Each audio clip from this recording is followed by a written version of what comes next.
Well, isn't this a familiar sight? A go-kart track and an Ather 450X. But things are a little different because this is the 2025 edition of the 450X, and believe it or not, it has become even more tech-rich. And there's also some news about the new Ather 450 Apex, the limited edition model from Ather. So, what are these changes? What are the updates? What's the news? Keep watching to find out.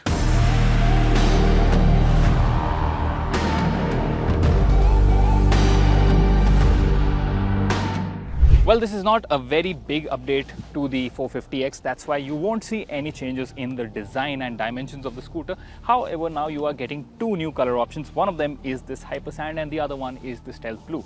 Both, in my opinion, look really good, but I really like this Hyper Sand because it just looks so nice, so neat and so different.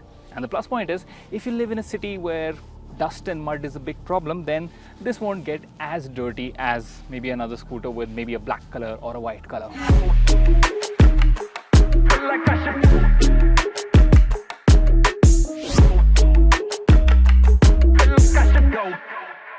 And just like the design, you get the same 9.2 bhp motor which produces 26 Nm, and the battery options are also the same, 2.9 and 3.7 kilowatt hour. But now the 450X is getting the MagicTwist and multiple traction control modes. Now the MagicTwist is something we saw in the Apex and also in the Rista. It's finally making its way to the 450X also, which makes sense that they would bring it to the scooter eventually. What it basically does is it's a multi-level regen mode. So while you're riding, you can twist the throttle in the other direction to get regenerative braking, and the more you twist it, the more the braking force you get. Now, not only is this more powerful than conventional regen, what it also means is that you get a very granular control over your braking. So in a lot of instances, you do not even need to use the brake levers. You do get disc brakes at both ends. There is no ABS still, it's still a combined braking system. But this new regen mode is definitely a big help in normal city riding. Once you get a little bit used to it, you can easily just modulate the accelerator, and that is all you will need. You will rarely have to touch the brake levers at all. And what is also great is that this system works even when you are at 100% charge. A lot of electric vehicles don't engage regen braking after say 80 or 90% of charge. So if you have 100% charge, the regen is essentially off, but not with the 450X now. So that is also very great. It gives you a consistent experience throughout. The other big update, like I mentioned, is the multiple levels of traction control. So you get three modes essentially. Rain, which is the most tight, it gives you the safest option, and the traction control is like really active in that mode. Then you have road, which is meant for everyday, and you also interestingly have a rally mode. Yes, this is a city scooter, it's meant for speed, but there is a rally mode which will still keep the traction control in play, but it will intervene very less. And then of course you can completely switch it off as well if you want to. I think this is great for people who are probably experiencing an electric vehicle for the first time, especially if you're riding in warp mode.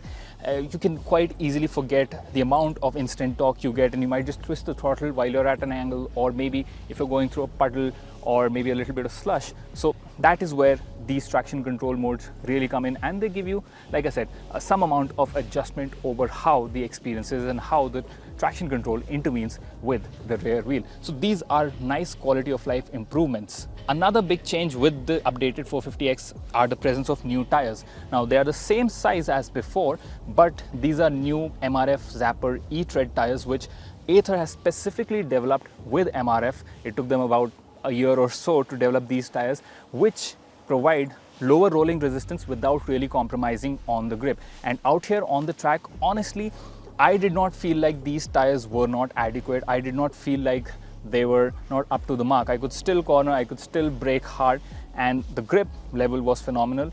And Ather claims now with the MagicTwist and the new tires, you will see a substantial increase in the real world range figures that they claim. So those are nice additions to see, and the figures have actually gone up quite a bit, which is great. And they say that these changes will especially be evident when you are riding in sport or warp mode. You can get up to 10 kilometers more with the new setup. So that is great because range I think you can never get enough of, so it's good that Ather has improved on that aspect. Of course, we haven't had the time to test it ourselves. That will happen later on, maybe when we have the scooter for a longer while. But for now, I think we'll have to take Ather's word for it.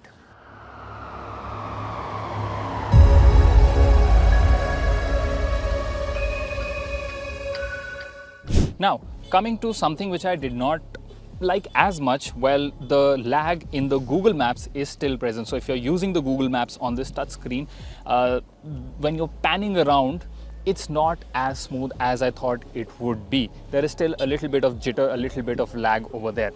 And otherwise, the UI is pretty good. It's nicely laid out. The touch works very well. But in the Google Maps, and also when you're trying to switch between the different traction control modes, there is a little bit of lag if you're using the joystick on the left side. So there's a 4-way joystick. If I press up and try to select the different modes, then it takes a little while for it to properly press or engage the different traction modes, and it's not the smoothest experience. Even though you can switch the traction control on the fly, the controls don't really allow for it. So that is something which Ather can definitely work on and improve. Apart from this, I also feel that Ather could put the traction control mode right on the home screen as well, like you can see the ride mode. So along with that, if you could see the traction control mode, that would also be helpful, so that you can, at just one glance, you can know which traction control mode you are in. And that is a small quality of life improvement which maybe they can integrate through a software update. And while they're at it, since I know Ather is really good at giving a very comprehensive package whenever they bring an update, maybe they could even put in custom profiles wherein maybe you could save your specific regen and traction control setting along with the mode, and you could just switch between them, so you don't have to individually go and tweak those settings. It's not really a con, it's just something which would be nice to see on the scooter and make the operation a whole lot more intuitive and easier and quick as well. The rest of the things, including the suspension setup, the response from the throttle, and everything remains the same. It's quick, it's fun, and now, like I said, it's more feature rich. Go. Feel like I should go. And now coming to the Ather 450 Apex, their premier scooter. Well, I spoke to the Ather people and they said that the Apex does not get the multi-level traction control system as an update.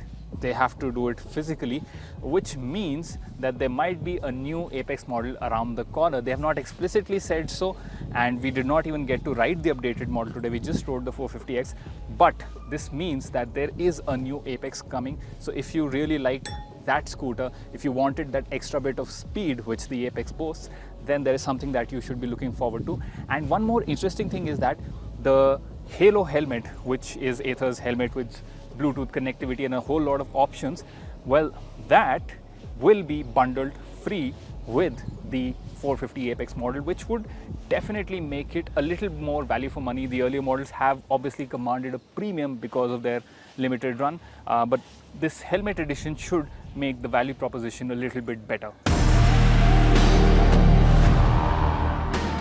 So we come to the end of this short but very fun ride of the 2025 Ather 450X. The features work really well in pure Ather fashion, and the scooter has now become even more feature rich, which is great to see.